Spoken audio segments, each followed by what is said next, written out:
Y lo decíamos, ¿no? Tras 22 horas de sesión, ¿no? Una sesión realmente muy, pero muy intensa por el contenido, por lo que se intentó también avanzar, ¿no? Lo decíamos, ¿no? Datos genéticos, la esencialidad en la educación como servicio esencial, el financiamiento a las universidades, pero bueno, también se colaron, intentaron colarse otras cuestiones, ¿no? Como el último DNU, también como la visita de los genocidas, de libertarios a genocidas, y ya estamos en contacto con el diputado, estamos ya en contacto con Fernando Carvajal, diputado nacional por Formosa, del bloque de la UCR. Fernando, el gusto en saludarte, Jorge Moure acá.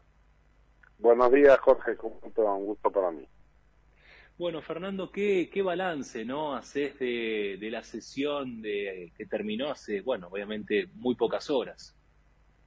Sí, bueno, el primer balance que hay que hacer de la introducción que correctamente hacía, que lamentablemente el Congreso sigue trabajando muy mal con este desorden y esta falta de sentido común y de lógica que implica una sesión de más de 20 horas. Está muy claro que no es el modo correcto de hacer las cosas. Somos muchos los que lo venimos planteando, la necesidad de que nos reunamos una vez por semana, todos los miércoles, como hacen los parlamentos normales del mundo, y discutamos jornadas laborales normales de 8 o 10 horas, pero que nos estemos juntando toda la semana. Lamentablemente las actuales autoridades se niegan a hacer esto, como lo hicieron las anteriores, porque esto ya pasó con Massa, pasó con Cecilia Moró, y ahora sigue pasando con la gestión de Menem, que se niegan a lo que es el funcionamiento reglamentario del Congreso, y entonces terminamos cayendo en este juego ridículo de presiones, en el cual cada uno de los bloques trata de imponer su agenda.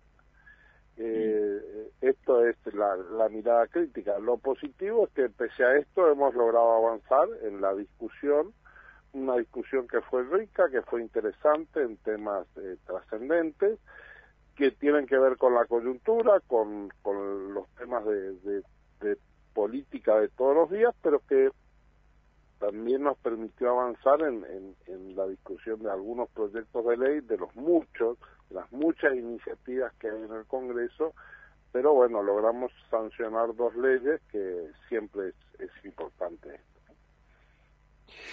Fernando, a ver, lo expresado por el diputado Maximiliano Ferraro diciendo que ya se han gastado el 80% de estos fondos discrecionales hacia la nueva CIDE, realmente generó una luz de alarma. ¿Coincidís con este diagnóstico?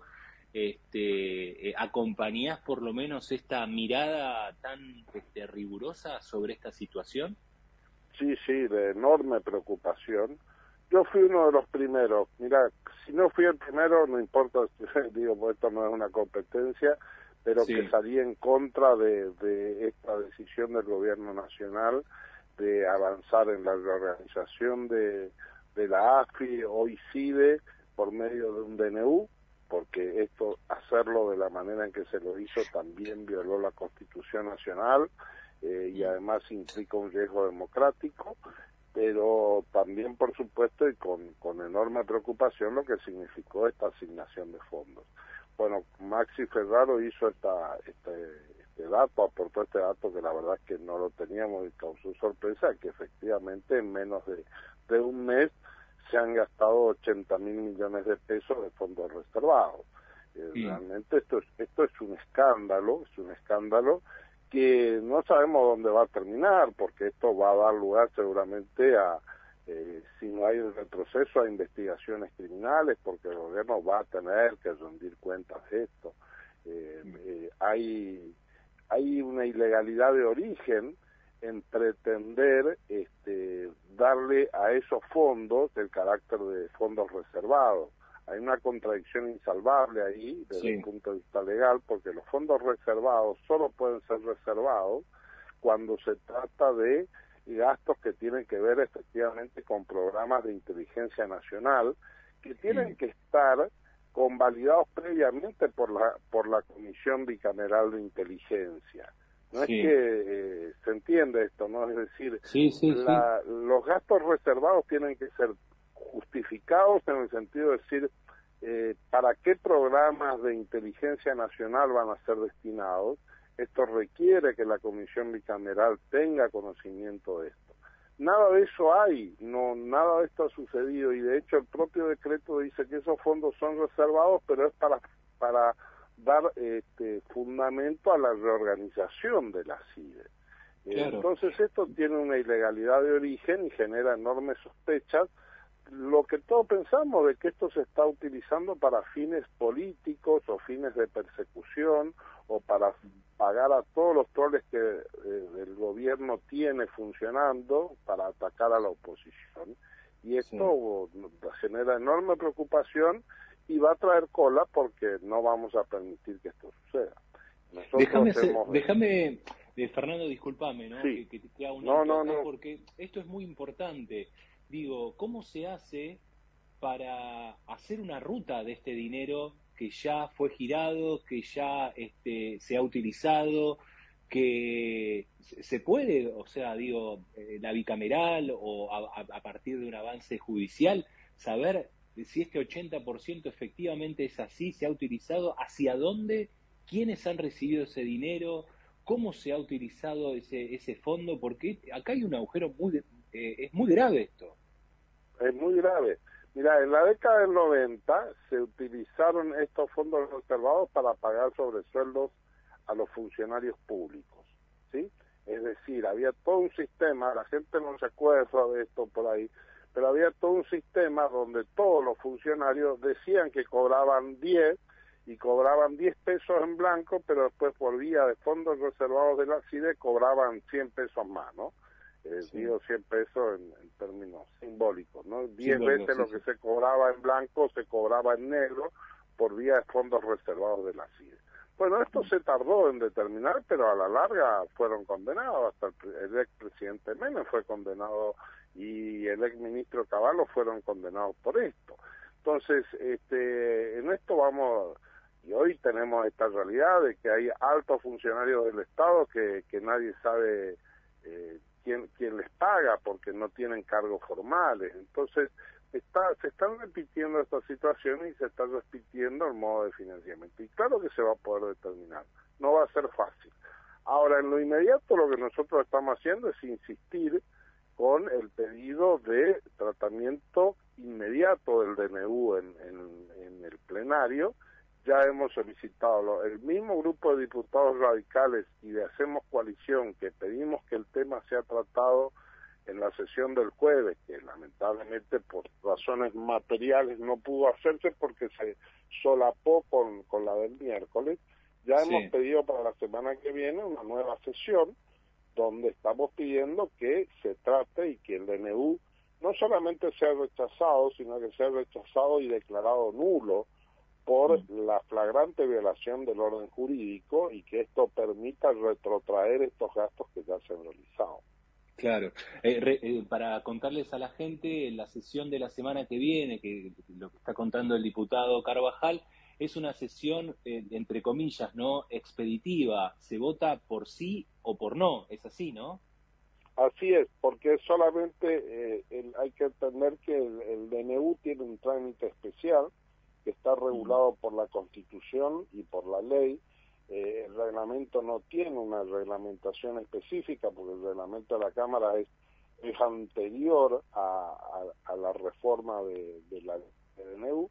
Así que el trámite es sencillo, no hace falta dictamen, es solamente una aceptación o un rechazo del DNU que puede hacerse directamente, que debe hacerse directamente por el Pleno de la Cámara.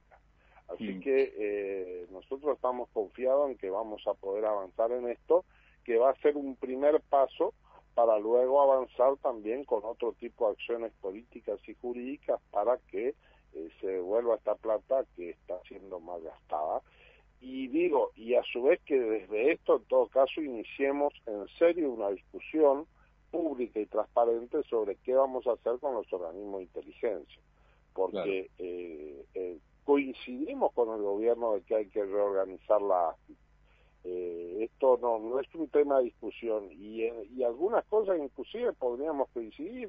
El modelo de organización que propuso el gobierno en el primer DNU tiene algunos aspectos positivos que podrían estar en la ley, sin duda que tiene enormes debilidades en todo lo que tiene que ver con los mecanismos de control, pero hay una base de trabajo ahí. Lo que no puede pasar es que esto salga por DNU y salga hecho en la clandestinidad, en la oscuridad y con fondos que nadie sabe para qué van a ser gastados. Esto, como opositores, no lo podemos permitir. Y te tengo que preguntar, Fernando, ¿por qué tanta discusión interna dentro de la UCR sobre este tema? Y porque claramente estamos partidos entre aquellos que quieren ser oficialistas y están dispuestos a acompañar decisiones del gobierno como si fueran oficialistas, y quienes tenemos claro que tenemos que cumplir un rol opositor. Esto es una realidad. Hay dos posiciones muy claras y muy antagónicas dentro del radicalismo sobre este tema. En realidad esto está pasando al radicalismo, pero también le está pasando a PJ, con menos volumen político, pero está claro que ya hay gobernadores del PJ que han acordado y que hoy son oficialistas. Y entonces, esta es la realidad política, este es el reacomodamiento al mapa político, y el radicalismo está inserto en esta discusión. Las diferencias son profundas, cada vez yo diría se van profundizando más, porque, había algunos que antes tenían una posición como más dubitativa y hoy ya aparecen claramente acompañando, por ejemplo, este DNU dentro del radicalismo, y esto a nosotros nos parece absolutamente inaceptable. Por último, para cerrar, estamos conversando con el diputado Fernando Carvajal. Bueno, también está la visita de los diputados libertarios, ¿no? Al penal de Seiza, la visita de ex represores, donde también ha habido una grieta, ¿no? En donde vos has estado del otro lado, ¿no? Manifestando tu rechazo. Sí, pero en esto el radicalismo se ha manifestado en forma unánime. Acá no hubo grieta. Acá lo que sí hubo también fue la picardía de Unión por la Patria, que sobreactúa esto, porque la verdad es que lamentablemente nos encontramos entre el negacionismo libertario y la sobreactuación de Unión por la Patria. Y en el medio el radicalismo, que en esto sí actuó monolíticamente y en forma unánime, en el sentido de que tenemos que esto es motivo de censura y de que tenemos que avanzar en la conformación y analizar las responsabilidades. Ahora, en cuanto a las formas de hacerlo, nosotros somos demócratas, somos republicanos y somos institucionalistas. Entonces creemos en que hay que hacerlo de la manera correcta. Sí, claro, están pidiendo la expulsión directamente, ¿no? Claro, se quería votar, ni siquiera fue eso, por eso hablo de picardía y por eso hablo de mala fe de Unión por la Patria, porque lo que se pretendió fue, lo único que se votó en realidad fue si se cambiaba el orden de tratamiento de los temas, para incluir esto para proceder a una expulsión directa. Cuando ya está el tema en tratamiento en la Comisión de Peticiones y Reglamento, nosotros estamos de acuerdo en conformar la comisión, estamos dispuestos a analizar las responsabilidades que le puede corresponder a todo y a cada uno de los diputados que participaron en esto. El repudio político ya lo hicimos. Un diputado de nuestro espacio, que es Juliano, tuvo una manifestación política muy clara en representación de todos nosotros, repudiando esto, y todos lo hemos repudiado por todos los medios posibles, y lo vamos a seguir haciendo. También señalamos de que esto no es solamente una cuestión banal de una visita, sino que esto parece ser una intencionalidad política de empezar a justificar esto, volviendo a la década, también en esto volviendo a la década del 90, ¿no? Donde recordemos que el menemismo indultó a los responsables de máximos, y que esto tuvo que, a través de la lucha popular y judicial, volverse para atrás. Entonces hay acá también, como hubo en los 90, una intención de borrar el pasado, que nosotros vamos a estar muy firmes como alfonsinistas que somos y como responsables de haber hecho la gran batalla para que la justicia y la verdad se impusieran, vamos a seguir dando estas peleas. Pero tampoco nos vamos a prestar a la sobreactuación kirchnerista de querer hacer las cosas mal y violar de nuevo la Constitución y comportarnos igual que se comportaban lo que repudiamos. Así que tiene que avanzar la comisión, tiene que determinarse las responsabilidades individuales y sobre todo desde el punto de vista político tenemos que dejar muy claro que no hay espacio para reivindicar la dictadura ni a los genocidas. Fernando, muchísimas gracias por este contacto con nosotros. Ha sido un gusto, gracias. Abrazo. Fernando Carvajal, diputado nacional por Formosa del bloque de la UCR, pasaba por Mañana Sí.